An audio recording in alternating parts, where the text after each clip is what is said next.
Hola, ¿qué tal están? Bienvenidos a esta nueva edición y por supuesto a esta nueva temporada de Eusko Ikaskuntza.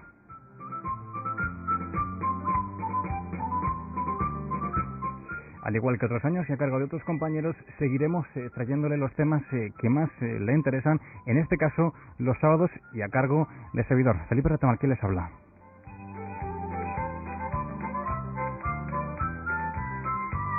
Decíamos nueva temporada y nuevos temas, algunos de ellos no tan nuevos a lo mejor porque vienen repitiéndose por la importancia que tienen, por supuesto, y otros que poco a poco iremos incorporando. En cualquier caso, lo primero que queremos hacer es saludarles, por supuesto, e invitarles a que nos acompañen todos los sábados a esta hora a escuchar los temas que llegan, como decíamos, desde esta sociedad, desde Eusko Ikaskuntza.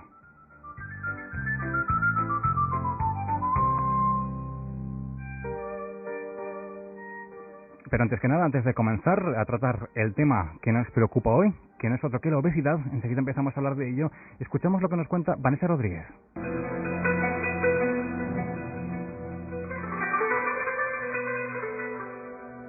Eusko Ikaskuntzak herri-irratian azken urteotan antolatu dituen irratsaioi heltzen diegu gaurko saioarekin.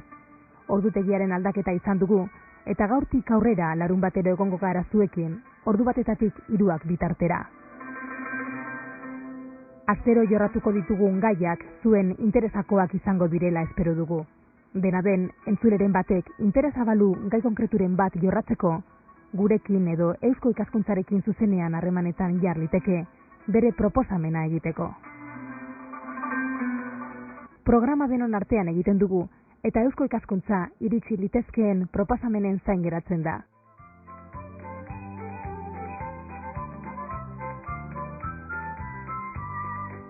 Pues ya lo saben, están invitados a colaborar y por supuesto a opinar. Vamos a darles una dirección que es la siguiente: www.eusko-ikaskuntza.org es la dirección de Eusko Ikaskuntza, y también podemos darles o ofrecerles una dirección de correo electrónico para ponerse en contacto con nosotros, que es la siguiente: euskoikaskuntza, todo junto, euskoikaskuntza@herri-irratia.com, euskoikaskuntza abildua herri-irratia.com. Y enseguida escuchamos de la voz de Jon Martija cuál es el tema que nos preocupa hoy. La obesidad es un exceso de grasa en el cuerpo que, por norma general, provoca un incremento del peso corporal. Cada vez más, esta patología se considera una verdadera enfermedad crónica, muy habitual en los países desarrollados, y que no es fruto del vicio ni de la falta de voluntad para dejar de comer. Es creciente el número de obesos que se tienen que enfrentar, además, a un importante problema estético. Sobre todo, en la actual sociedad en la que la delgadez es uno de los valores físicos más apreciados. A todo esto hay que añadir que la obesidad es una patología que origina numerosos costes, unos derivados de los tratamientos de enfermedades desencadenadas por ella y otros procedentes de la incapacidad laboral. Para muchos, hablar hoy de obesidad significa referirse a la más importante epidemia que afecta a la humanidad en este siglo. En la introducción del tema, a cargo, como decíamos, de nuestro compañero Jon Martija. Espero que no hayamos metido la pata en nada, enseguida hablamos de ello, pero antes presentamos a nuestros invitados en este primer programa. Lo decíamos, por una parte, comenzamos por la izquierda, Elena Alustiza, doctora del Centro de Salud de Zestoa. Eskerrik asko etortzeagatik. Sí, vale, sí, gracias. Y hablamos también con Pedro Gorrotxategi, presidente de la sección de Ciencias de la Salud de Eusko Ikaskuntza. Lo he dicho bien, ¿verdad? Sí, muy bien. Vale, uno de estos cargos largos en los que podemos dejarnos palabras en el camino. Bueno, habéis escuchado la introducción, hemos escuchado la introducción, mejor dicho. Decíamos, la más importante epidemia para algunos de este siglo. Es cierto, se puede decir así, porque habrá quien relacione la palabra epidemia pues con el cáncer, por ejemplo, o con el SIDA, enfermedades bien distintas, pero hay quien lo asegura. Exactamente. Bueno, realmente estamos viviendo una auténtica epidemia, o sea, un aumento de frecuencia impresionante en los últimos años y en los países desarrollados. Y realmente el resumen es correctísimo, porque por un lado es una auténtica epidemia y por otro lado es una auténtica enfermedad. Es mucho más que un problema estético, es una auténtica enfermedad crónica. Entonces el resumen yo creo que está acertadísimo. Sí, no sé qué opinas. Sí, además hay datos que llega a alcanzar, en los últimos estudios que se han hecho, hay un 13% de sobrepeso y un 12% de obesidad. Entonces, casi la cuarta parte de los niños nuestros tienen un problema de sobrepeso o obesidad y están enfermos, y hay que tratar de ver qué solución le podemos dar a ese problema. Bueno, es un tema que frecuentemente podemos ver o escuchar o leer incluso en los periódicos. La semana pasada misma, cuando empezábamos a preparar este tema, nos encontrábamos con noticias. Por ejemplo, leo: el peligro de comer a lo grande. El menú gigante de Burger King tiene 1.800 calorías, el 90% de las que necesita un adolescente al día. Había quien hacía una comparación y decía que esto es similar a zamparse, leo, de una tacada el surrealista festín de 3 platos de menestra de verdura, 2 de macarrones con tomate, medio kilo de pechuga de pollo asada, 2 huevos fritos y además de esto 3 donuts. Exactamente. Eso que aparentemente parece inocuo es un anuncio muy bonito. Entonces estas empresas saben perfectamente lo que hacen y están consiguiendo que al mismo precio la ración sea muchísimo más grande. Y dices, bueno, pues igual la proteína es correcta, igual el alimento es correcto, pero si analizamos un poquito esta comida rápida, lo que siempre tiene como característica es un aumento importante de grasa, un aumento importante de calorías. Siempre van acompañadas de bebidas, de refrescos, con azúcares de absorción rápida, con lo cual hacen un efecto en nuestro metabolismo muy negativo, y todo esto con una ración muy grande y muy importante. Cada vez tendemos más a comer más y además suele ser fuera de horas, con lo cual tiene todas las condiciones de que sea absolutamente negativo para nuestro metabolismo y para acumular grasa. Y además esto, bueno, cada vez se come más frecuentemente ese tipo de comida, y esto es un riesgo, porque además es que sabe muy bien, que ese es el gran problema, sabe muy bien, con lo cual nos acostumbramos cada vez más, ¿no? Sí, incluso en las medidas que se proponen para el problema este de la obesidad es que se limiten la cantidad de grasas ya en los productos prefabricados, en los productos que están listos para comer, y incluso el gobierno ha tomado medidas contra este tipo de alimentos y ha dicho que no lo va a permitir. Entonces debería haber algún tipo de legislación que limitara las grasas, o que por lo menos estuvieran bien visibles las grasas que tienen todos los alimentos preparados para su uso, y a la vez eso, pues limitar y ver que estas campañas que hacen que son malas para la salud, pues prohibirlas o limitarlas de alguna forma. Bueno, esta es una campaña de Burger King, una empresa dedicada, bueno, a las hamburguesas, ¿por qué no decirlo así? Además, lo que no se ha dicho es que el lema de esta campaña era es terrible ser vegetariano. Es lo que por lo menos Exacto, asegura el mensaje subliminal es impresionante, Por cierto, que el mismo Sanidad anunciaba, estudiaba denunciar directamente a esta empresa. Claro, es que esto es gracias, hay una estrategia que es muy conocida, la estrategia NAOS. Es una estrategia promovida por el Ministerio de Sanidad y Consumo del año 2005, y es una estrategia NAOS, como sus siglas indican, es un poquito, va a favor de la nutrición, de la actividad física y de la prevención de la obesidad. Entonces, esta estrategia, en la que están incluidos, la han elaborado un grupo de expertos junto con la Agencia Española de Seguridad Alimentaria, una de las líneas precisamente es valorar ese contenido en grasas y en calorías de estos nuevos alimentos, con lo cual quizás esta estrategia nos viene estupendamente, pues porque de alguna forma hay una legislación y se actúa de alguna forma, porque hasta ahora no se actuaba, o sea, por lo menos estamos empezando algo, ¿sí? No se ha hecho nada hasta ahora, por lo tanto. Hasta ahora nada, y ahora yo creo que cuando ya está la epidemia, tenemos un monstruo delante, entonces parece que se empieza a mover un poquito, pero es muy poquito para todo lo que tenemos que hacer y para frenar esta terrible epidemia que no se ha conseguido frenar en ningún sitio del mundo, que eso es lo importante. Estamos, pues vemos lo que han hecho otros países con mucho más problema que el nuestro y que han invertido muchísimo más dinero que el nuestro, y todavía no han conseguido ni parar la epidemia. De ahí que debemos de copiar y igual de hacer algo más, o de intentar entre todas las instituciones, personas, sociedades, medios de comunicación, etcétera, qué es lo que podemos hacer, ¿no? Cada uno, pues en su medida, ¿no? Sí. Bueno, recordamos que seguimos hablando de un problema como la obesidad, en este caso centrándonos a lo mejor en los más jóvenes. ¿Podemos saber qué niño será obeso en la edad adulta? O sea, ¿en quiénes son los niños de grupos, digamos, de riesgo? Sí, por un lado tenemos que los niños, si sus padres son obesos, tienen más tendencia a ser obesos cuando son mayores. Y luego, por otro lado, en los niños hay un aumento de la acumulación de grasa corporal normal a partir de los 8 o 10 años. Si ese aumento de acumulación de grasa se da en edades más precoces, hacia los 5 o 6 años, también tienen más tendencia a ser obesos en la edad adulta. Y luego, con respecto a lo de los padres que había citado, el hecho de que uno o dos padres sean obesos influye. El niño que tiene dos padres obesos tiene muchas más posibilidades de ser obeso de mayor. El que tiene uno, pues menos posibilidades. Y hay estudios muy grandes hechos sobre eso y que han demostrado lo que acabo de decir. Sí, quizás eso es muy muy interesante, porque claro, podemos tener delante en las consultas, quizás nosotros como pediatras estamos más sensibilizados, tenemos delante un niño de 4 años delgado, pero que si el padre y la madre son obesos, el riesgo de ser obeso en la edad adulta se multiplica por 10. Con lo cual, pues igual nos tenemos que preocupar, y de hecho nos preocupamos de ese niño, de estar más tiempo, de valorar qué hábitos tienen para intentar cambiarlo antes de que sea obeso, porque lo que sí que es muy difícil es tratar la obesidad. Y en cambio, un niño, un adolescente, por ejemplo, de 15 y 16 años, que es obeso, ese ya de por sí tiene un riesgo, porque es obeso, de que sea un obeso adulto, tiene un 80% de riesgo. O sea, que en cada edad es muy importante en qué nos tenemos que fijar y dónde tenemos que actuar, ¿no? Sí, exacto. Cuando hablamos de niños con padres obesos, ¿hablamos de genética o hablamos de cultura? ¿O de más cosas? Exacto. Bueno, la genética evidentemente, estamos somos una población muy susceptible a engordar.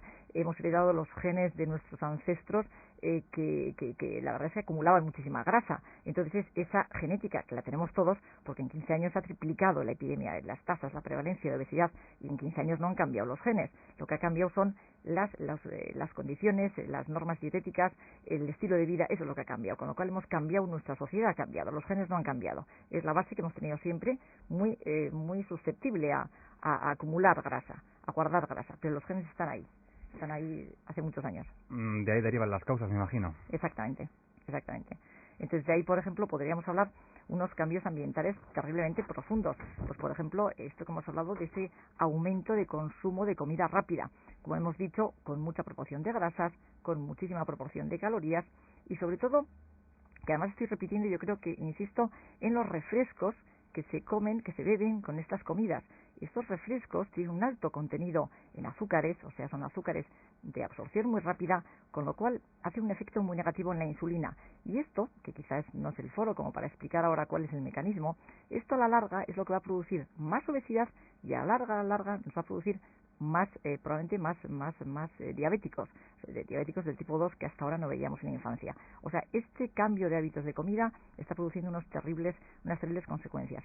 Si unimos a esto a que los niños realmente los niños y los adultos cada vez somos más sedentarios, realmente podemos hacer deporte, pero nuestra vida está rodeada de mecanismos, vamos a decir, ahorradores de energía, ascensores, escaleras eléctricas, mandos a distancia, etcétera. Toda la sociedad es más sedentaria, y ponemos también un tercer factor, que cada vez estamos más delante de una pantalla, televisión, ordenador, vídeo, etcétera, con lo cual se juntan todas esas condiciones con una base genética susceptible, y el resultado es el que estamos viendo, una imponente subida de la obesidad. Ese es un poquito los cambios que se están viendo ahora, sí. ¿Es un cambio de cuántos años a esta parte? Yo creo que de los últimos 10 o 15 años, Bueno, hay estudios de hasta 20 años comparando el año 80 con el año 2000, y el índice de masa corporal de los niños ha aumentado, y de estudios epidemiológicos que se han hecho en el año 1980 al año 2000 ha habido un cambio y una elevación del índice de masa corporal de los niños. Entonces, eso en los últimos años, que también es cuando, yo me acuerdo, yo cuando era niño no había ascensores en mi casa, en el pueblo no había ascensores más que en una casa. Solíamos ir a la casa del ascensor para ver cómo era un ascensor. Y ahora es raro la casa que no tiene ascensor. Entonces, incluso el deporte, los niños antes salían a la calle, jugaban y se pasaban todo el rato jugando, y la actividad física era enorme sin darse cuenta ellos que hacían actividad física, claro, porque sí, salían al campo, iban al monte, corrían detrás de los animales, tiraban piedras a los árboles, y era una actividad que sin darte cuenta estaban todo el día haciendo actividad física. Entonces la capacidad de engordar es mucho menos, porque hay un gasto, aunque luego comías el bocadillo muy grande y eso, pero bueno, hay un gasto, y con eso una cosa compensa a la otra. Hoy los niños no salen van del colegio a casa, o van a la gimnasia rítmica, o a hacer alguna actividad extraescolar, luego llegan a casa y se ponen a estudiar, a ver la televisión, o jugar con los videojuegos y las consolas estas que hay, y se pasan, la actividad lúdica de los niños es mucho más sedentaria que lo que era antes. Sí, totalmente de acuerdo, sí, absolutamente. Yo se hacía la pregunta porque el boom de los videojuegos es de unos hace 10 años aproximadamente, pero los primeros indicadores ya marcaban desde antes. Los anteriores también son más antiguos. Exactamente, sí. Sí, en 15 años se ha triplicado. En 15 años se ha triplicado exactamente las tasas de obesidad, que es una barbaridad. Y sobre todo es que sigue ascendiendo. Y cada vez vamos a más a ese estilo de vida. No tiene ningún viso de cambio. Mencionabas, Pedro, actividades extraescolares hace un momento. también tiene que ver esto con los cambios en la vida de los padres, ¿no? Hablábamos de un padre que trabajaba, la madre no, ahora trabajan los dos, menos tiempo para los críos, tienen que llevarlos a algún sitio porque no pueden estar en casa todo el día o en la calle todo el día. Eso lleva también a que hagan este tipo de actividades. Claro. Y ahí pensemos también a perder de nuevo, ¿no? Oportunidades, ocasiones para que esta gente o estos niños puedan hacer deporte. Los padres están muy ocupados, no les pueden dedicar al niño todo el tiempo que quieran. Antes también cuando era yo pequeño, la mayoría de las madres no trabajaban, vivían en casa, claro, y el niño fuera donde fuera podía correr, podía volver, tenía una referencia que su madre estaba en casa o estaba en tal sitio o estaba en la plaza con otras amigas hablando, pero el niño tenía la referencia de donde estaban sus padres, podía andar por ahí suelto y no tenía ningún problema. Hoy los padres están ocupados y llevan a los niños a donde pueden o a aprender inglés o que es bueno para el niño, pero que son actividades de poco movimiento.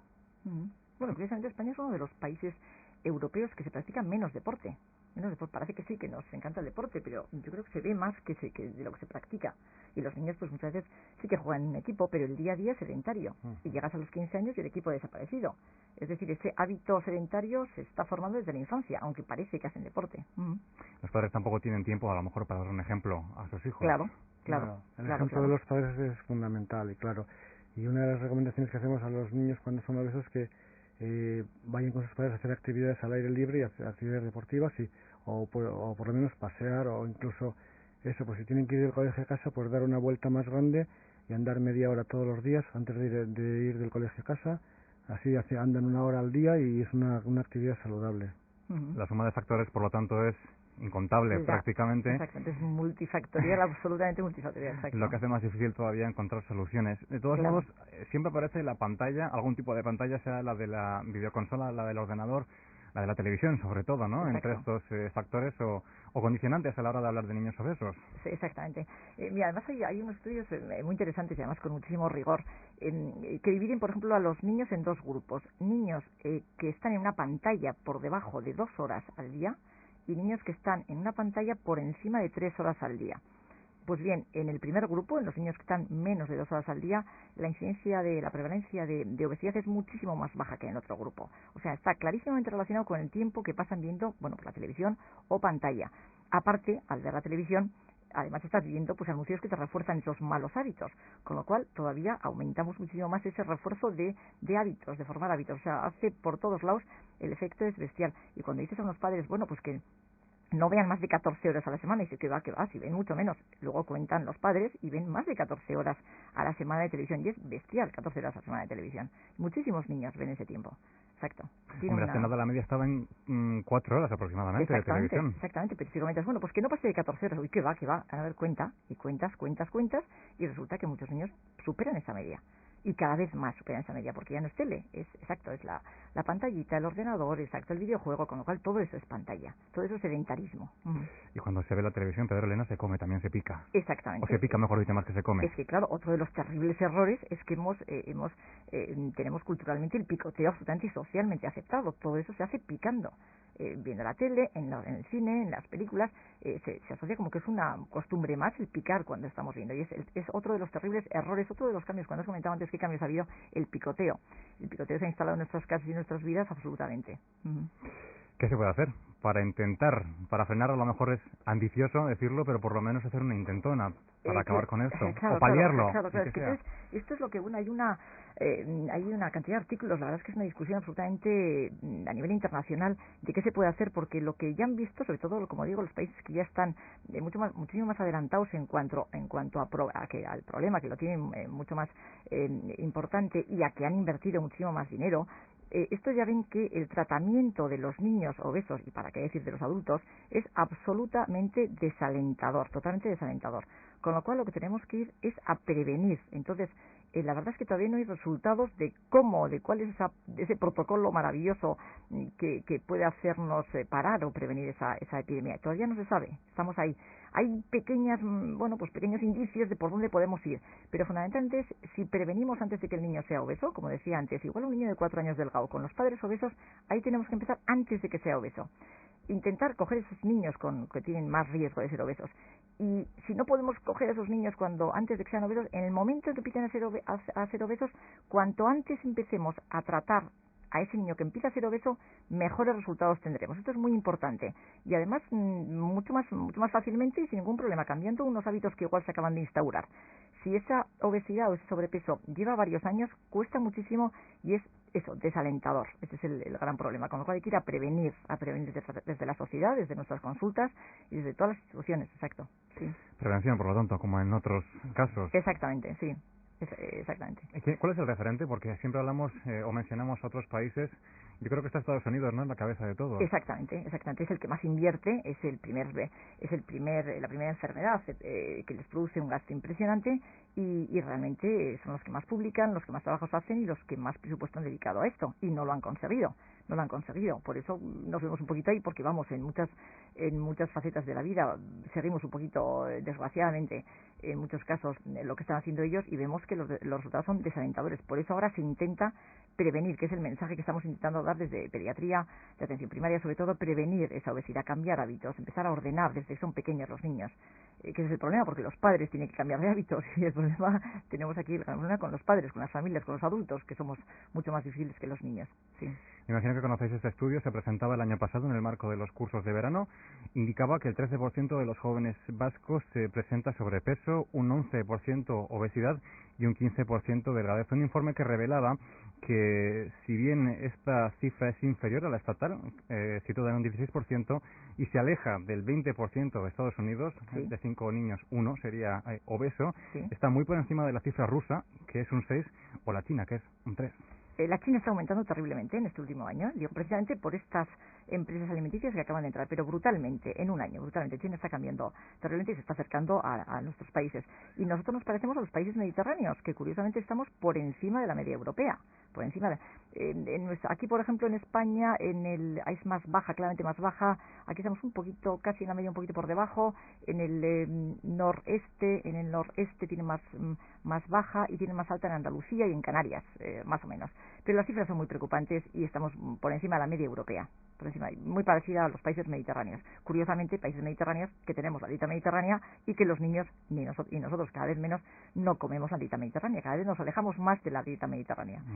Paradójicamente. ¿No? Se supone que estamos en el país, en el reino del slow food, no del fast food. Exactamente, estando en el país de esa dieta mediterránea, lo contrario de fast food, cada vez nos alejamos más de esa dieta. Ese es el problema y eso es lo que también intentamos en esa prevención, enseñar la pirámide de alimentos basada en la dieta mediterránea, enseñar qué es la dieta mediterránea, ordenar las comidas, evitar los picoteos. Ahí está, en esa prevención, incidir en las cosas más importantes de los hábitos que hemos adquirido erróneamente.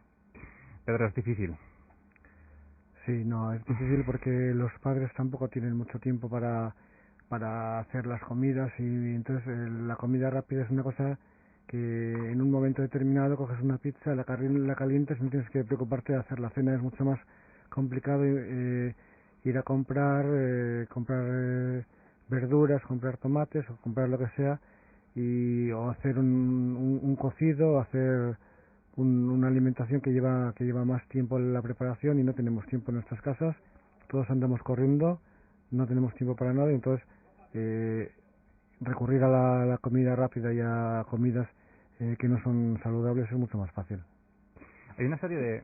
Disculpa, Elena. No, perdón, aquí en esta línea yo creo, porque dices, bueno, y como también en las consultas tenemos muy poco tiempo, muchas veces dices, bueno, a ver, ¿cómo intento explicarles a estos padres 5 o 6 consejos muy claros, muy contundentes, para que lo intenten por lo menos, o por lo menos que sepan que ahí está un poco lo que parece que puede ser esa prevención? Y en esos 5 o 6 consejos, quizá hay que concretar que es importantísimo el desayuno. O sea, tenemos varios errores de nuestro entorno, además en estudios que se han hecho, pues una tesis doctoral que se hizo en el 99 que está estupenda, y te dice cuáles son los fallos que tenemos en nuestro entorno, ya sin irnos ni a Estados Unidos, aquí mismo. Y entonces entre nuestros niños y adolescentes hay varios errores muy claros que podríamos dar 5 o 6 consejos para corregir estos defectos, ¿no? Quizás sería el primero, importantísimo, fomentar un buen desayuno. Esto es vital. Y ese buen desayuno tiene que tener cuatro características vitales, 4 ingredientes clarísimos. Esos 4 serían, por supuesto, fruta. La fruta troceada en zumo, pero fruta, un componente de fruta. Un componente de lácteos, el que quiera el niño. Normalmente tomamos leche, lácteos, puede ser yogur, puede ser queso, lácteos. Y un tercer componente de hidrato de carbono, o sea, el pan del día anterior, el cereal el más simple posible, intentando evitar con chocolate, con miel, con tal, cereal, hidrato de carbono. Esos son los ingredientes básicos de un desayuno que hacemos encuestas y los niños desayunan fatal. El desayuno debe ser el 25% de las calorías diarias. Ese desayuno es vital, pero tiene que ser con calma, con tiempo. Ese cuarto ingrediente que decía eran 3, pues el cuarto es en familia, que ya sé que es muy difícil, pero hay que intentar por lo menos los fines de semana dar importancia a esa comida perdida que es el desayuno. Con lo cual el primer consejo sería el desayuno. El segundo consejo vital, que es lo que aquí también se ha perdido, y realmente eso, como decíamos, con dieta mediterránea tenemos una merienda absolutamente desastrosa. Entonces la merienda hay que volver a las meriendas de antes, y las meriendas de antes eran muchísimas por ejemplo, con pescado azul.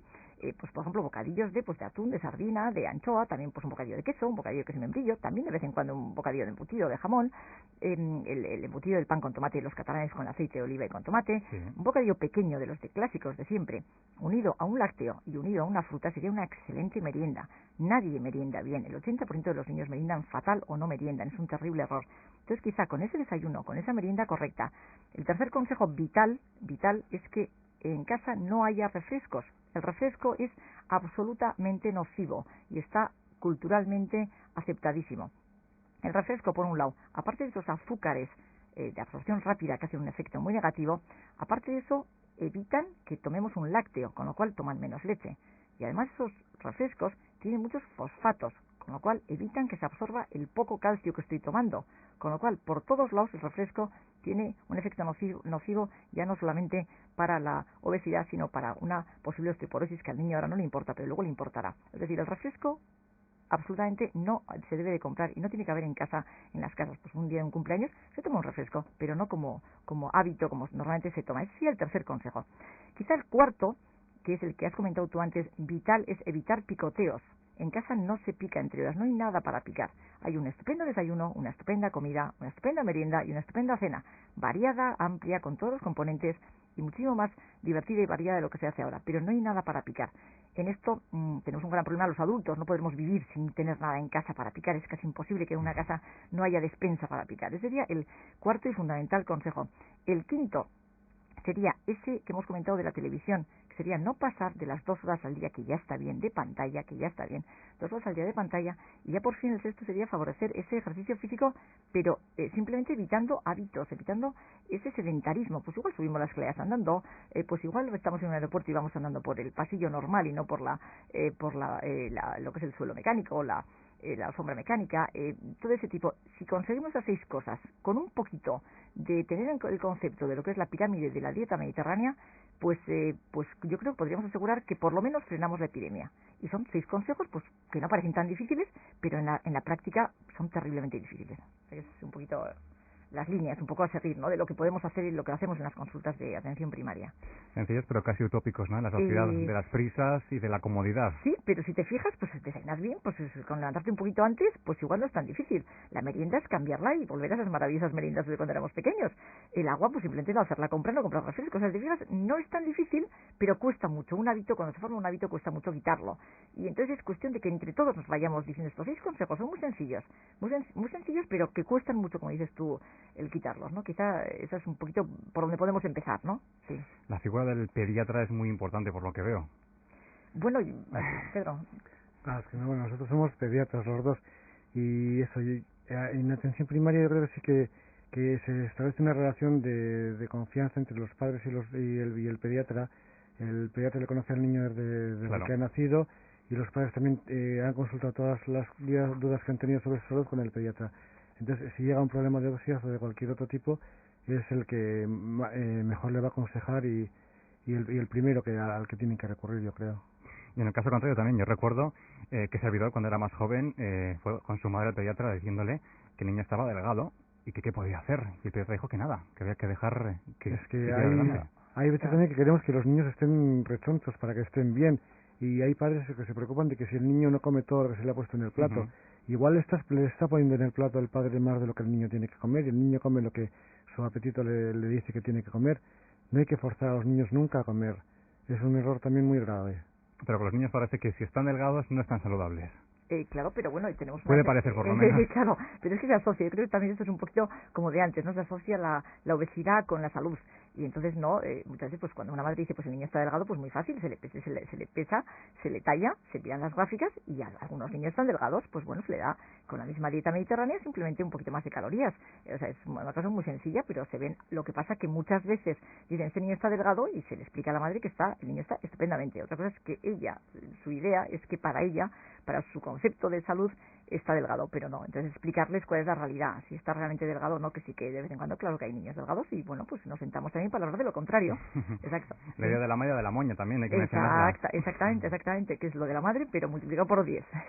Decíamos antes, hablábamos de estos hábitos, el estudio que mencionábamos también los valora y decía que el 51% de los menores de 18 años comen por obligación o por rutina y no por placer, el 55% casi nunca toma algo media mañana, 1 de cada 3 no merienda, casi el 20% toma golosinas más de 4 veces a la semana y 1 de cada 5 casi nunca consume fruta. Exactamente. Todos estos errores, estos errores que estamos comentando, son los que cada vez calan más en la sociedad. Y estas normas tan sencillas como simplemente 4 o 5 comidas al día, mejor 5 que 4. Normalmente se hace desayuno, media mañana, porque a veces las mañanas de los niños chicos más mayores son muy largas, desayuno, media mañana, comida, merienda y cena, o incluso algún niño puede ser desayuno, comida, merienda, cena y recena. 5 comidas al día es estupendo. Marcando muy bien esa hora en que hacemos esa comida. Poco o mucho, más o menos, pero marcándola muy bien. Y de esta forma evitas que tengas ese apetito, esas ganas de comer algo. Si tú no meriendas o si tú no desayunas, a media mañana te comes cualquier bollo de cualquier amigo tuyo que esté al lado tuyo, lógicamente. Hoy sí, por supuesto, si hay una tienda con algo muy apetecible que te entra por la vista y que además sabe muy bien, porque es brillante y un bollo sabe muy bien, pues entonces vas a caer seguro. Con lo cual ya nos empezamos a acostumbrar a ese picoteo entre horas. Por eso es tan importante el desayunar muy bien para empezar muy bien el día. Es frecuente ver tiendas, ¿no?, de chucherías cerca de colegios o institutos y castolas. Bueno, claro, es que sí. Es un negocio, es un negocio y eso, en los parques donde hay muchos niños hay una tienda de chuches al lado. Siempre.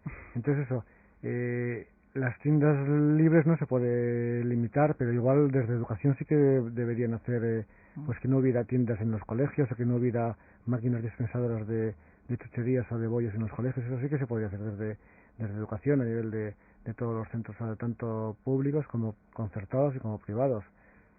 Esto dentro de la estrategia NAOS es uno de los objetivos que están limitando en sitios de juegos de niños, en colegios, están intentando por lo menos disminuir las máquinas expendedoras de zumos de refrescos y las de bollería industrial, sobre todo, que son las que tienen esos ácidos grasos famosos que se está hablando ahora muchísimo, saturados, y esas grasas trans, que la bollería industrial tiene un alto porcentaje de ellos, ¿no?, que hacen realmente daño, son muy nocivos, ya no es que tengan más grasa, más calorías, sino que son muy nocivos para nuestras arterias, nuestros vasos, nuestra salud en general, sí.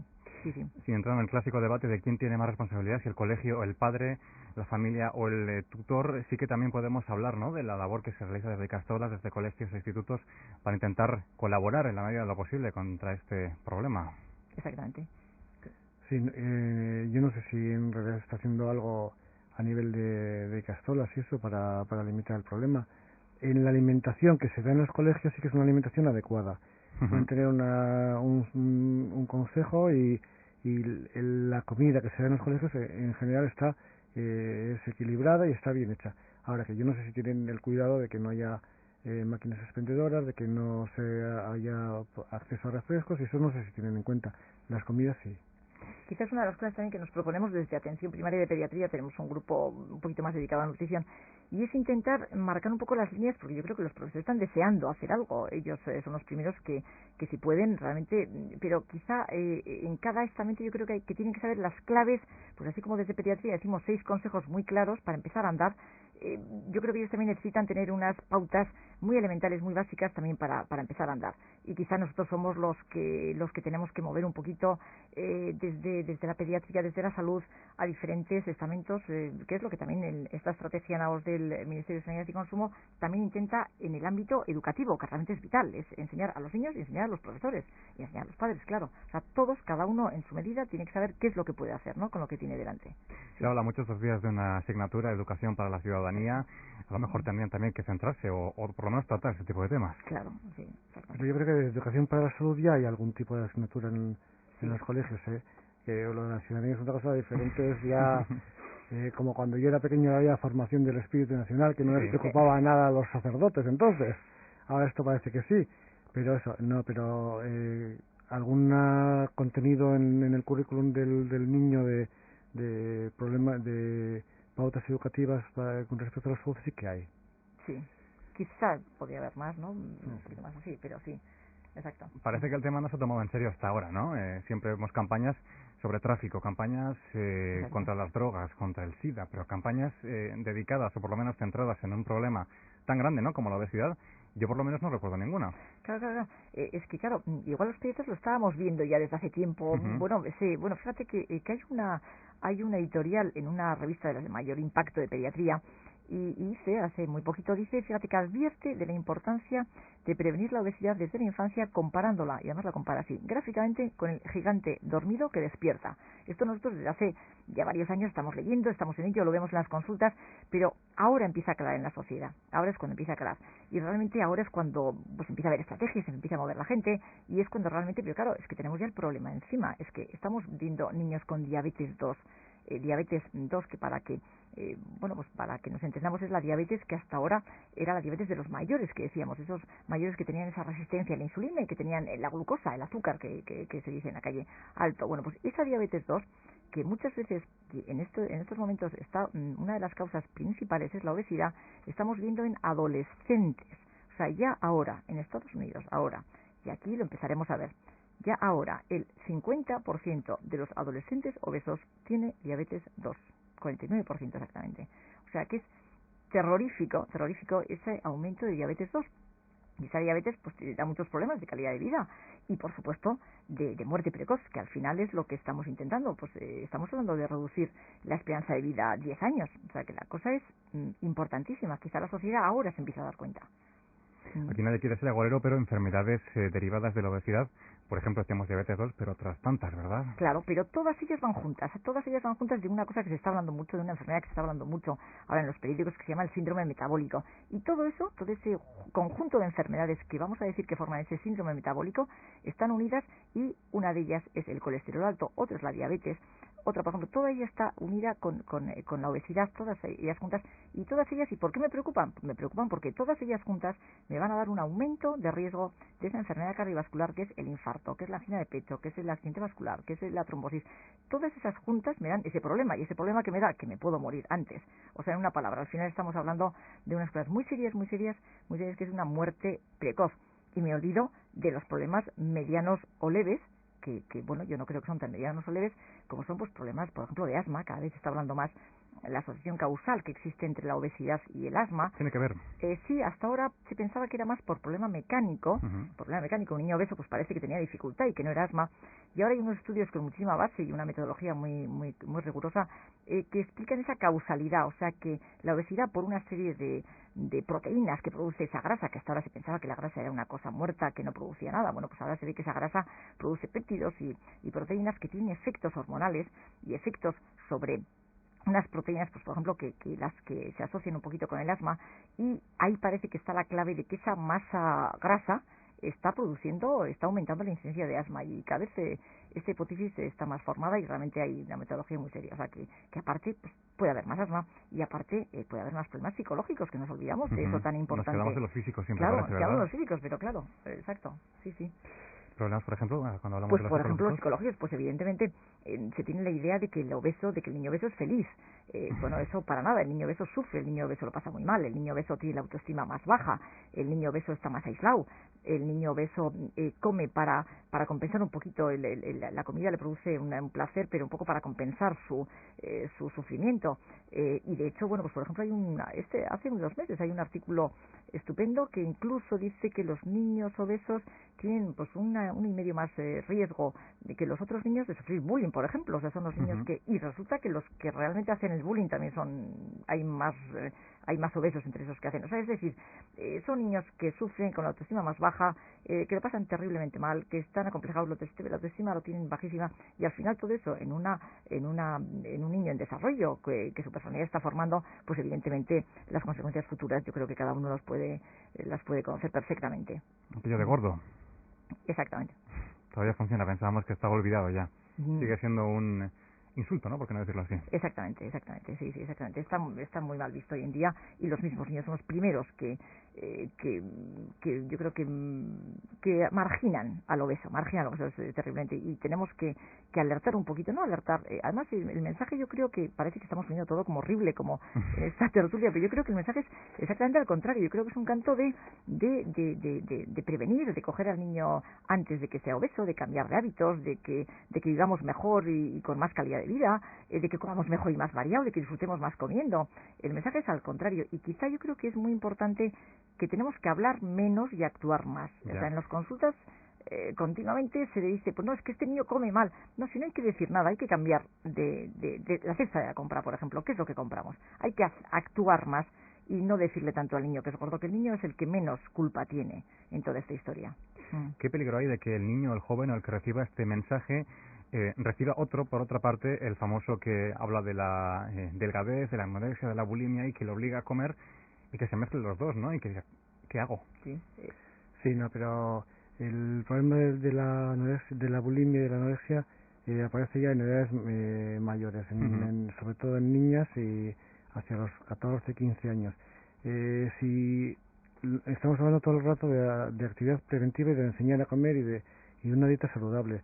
Si le hemos enseñado a la niña una dieta saludable y la niña se ha mantenido delgada, es mucho en su peso ideal es mucho más difícil que luego tenga esa idea de que está gorda y que quiere adelgazar, y eso es un problema también psicológico que puede aparecer en cualquier momento, pero y que no hay forma también de prevenirlo, pero que la única prevención es enseñar una alimentación sana desde la infancia y una alimentación adecuada desde que son pequeños.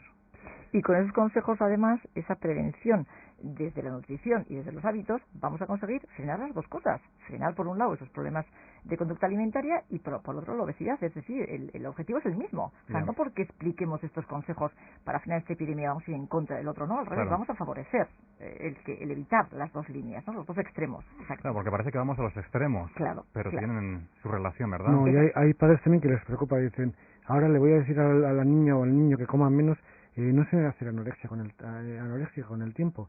Yo creo que si la alimentación es adecuada y el niño aprende a comer mejor, a comer las cantidades que necesita, y el niño se va desarrollando adecuadamente, a la larga el peligro de anorexia yo creo que es menor que si le dejamos a su libre albedrío, que engorde más, que se vea gordo, y entonces sí que puede surgir como reacción el que el niño quiera adelgazar y haga unas cosas que no son para nada saludables en cuanto a su alimentación y en cuanto a la comida.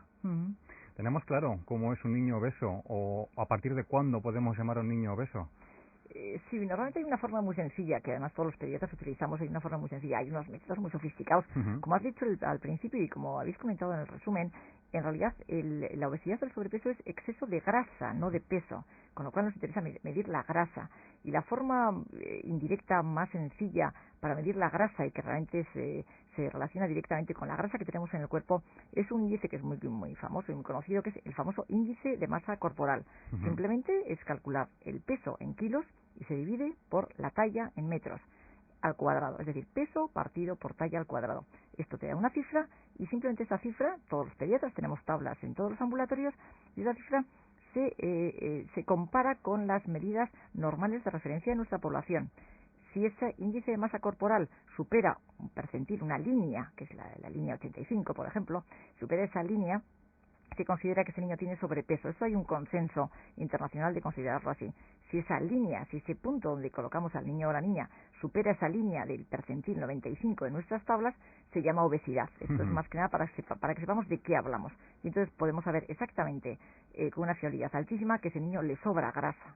O sea, es muy sencillo. Sí, puede haber algunos niños igual excesivamente musculosos que el índice de masa corporal lo tengan elevado y no tengan exceso de grasa. Exacto.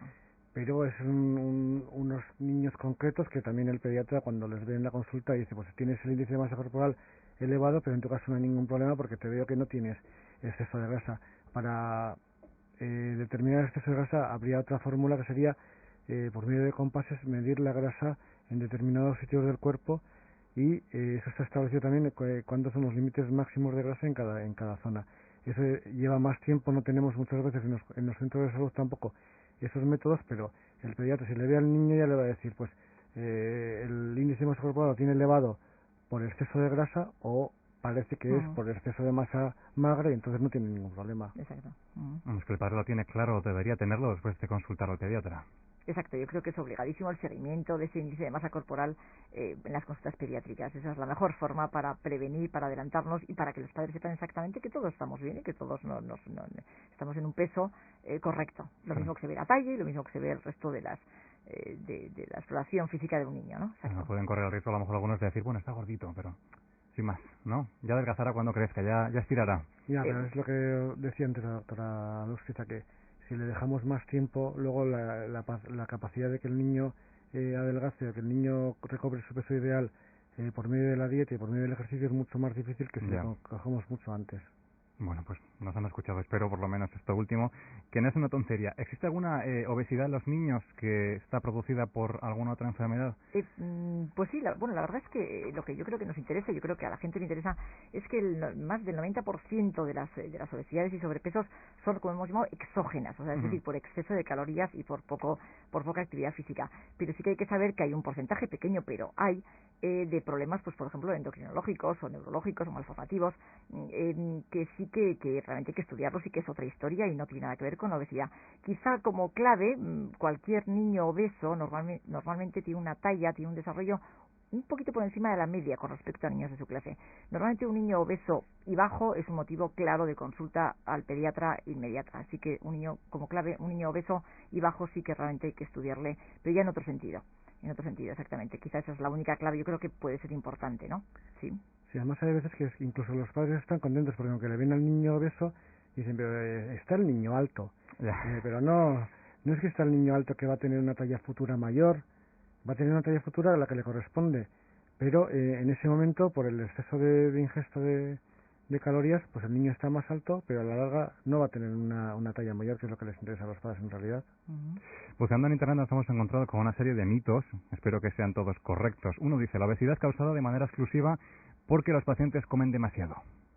Bueno, evidentemente comen demasiado, comen demasiadas calorías, mal y mucho, y mucho. Pero de forma exclusiva no. No, de forma exclusiva no, unido a lo que hemos dicho, de estos cambios ambientales, sedentarismo, etcétera, televisión, todo esto, picoteos, forma de comer, exacto. Bueno, primero es correcto. Segundo, la obesidad es curable. Por supuesto, pero sobre todo prevenible. Sobre todo, yo creo que hay que lanzar ese concepto de prevención, de cambiar de hábitos prontito.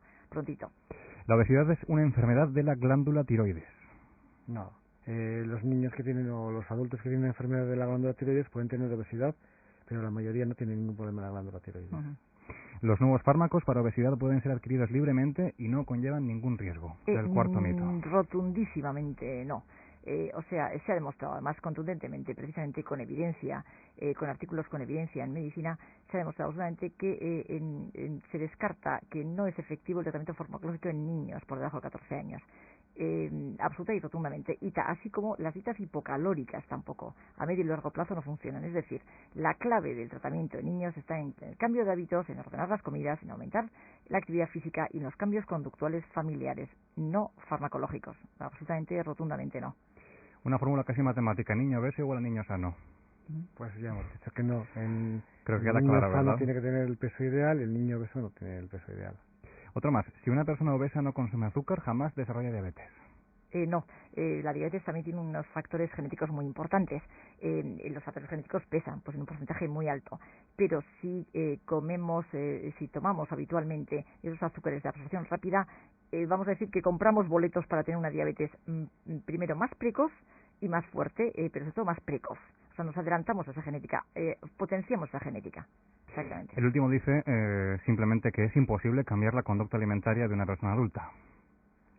El último mito, por supuesto. Es difícil, pero yo creo que también los padres, si ven que ellos son obesos, que el niño es obeso, pues tienen que reaccionar y decir que si están en general siempre diciendo que les importa mucho el niño, pues hacer ese esfuerzo por su niño, de cambiar ellos de forma de actuar y de forma de alimentarse para cambiar también la del niño.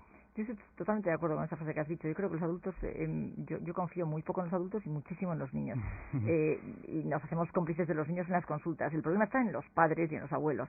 es realmente difícil. Y hay un experto en nutrición, que yo lo he oído varias veces, la verdad es que no sé si se lo ha sacado, no creo que con evidencia, pero dice que es más fácil cambiar un adulto, es más fácil que cambie 2 veces de religión en su vida que de hábitos alimenticios.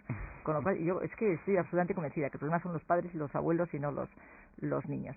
Bueno, nos dejamos a los abuelos, por supuesto, porque también tienen parte de la culpa, la mencionábamos hace unos instantes. Sí. Bueno, una última pregunta para los dos. Si en este momento pudiéramos hacer 3 cambios, solo 3, en nuestra sociedad para frenar esta epidemia, ¿por dónde empezaríamos?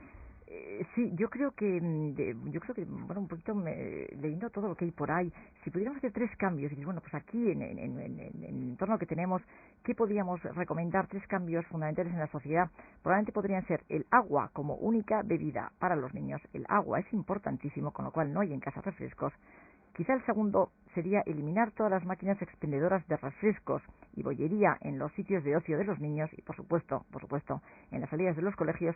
Y ese tercero mentalizaría a la población, no sé muy bien cómo podríamos mentalizar, de evitar el sedentarismo, pero poniendo incluso carteles, pues por ejemplo, lo mismo que se anuncian refrescos, pues carteles en los sitios donde hay ascensores, donde hay escaleras mecánicas, pues poner, por ejemplo, unos carteles que pongan los niños y los adultos sanos, que vayan por las escaleras normales, y los que tengan algún problema de deficiencia física o algún problema físico que vayan. Entonces podríamos igual poco a poco cambiar esa mentalidad de que todos los sanos vamos por los ascensores y las escaleras mecánicas. Pues no, debería ser al revés, ¿no? Quizá esos 3 cambios podrían ser los más contundentes, ¿no?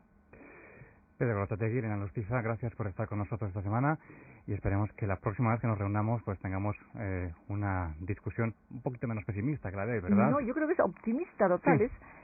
Quizá ese es lo que muchas veces cuando hablamos de eso dices, bueno, pero qué horror, qué dramáticos. No, al revés, es prevenir y mejorar y que los niños sepan dónde está, que los niños aprendan a comer mejor desde pequeños. Quizá eso yo creo que es absolutamente que las meriendas mejoran, los desayunos mejoran, comemos mucho más variado, vamos a vivir mucho mejor, el deporte vamos a hacerlo mejor. Yo creo que el mensaje quizás es totalmente contrario, absolutamente optimista. Solamente un matiz, que soy pediatra de Cestona y también vegetaria, porque bueno, yo creo que sabía que nos dejábamos algo. Es que ricasco hoy, por muerte. Sí. Bueno, pues esto es lo que teníamos que contarles esta semana. Simplemente les emplazamos a que nos acompañen la próxima también. Besterik gabe, agurtzen gara, eskerrik asko, beste aldean izateagatik, hurrengo arte, agur.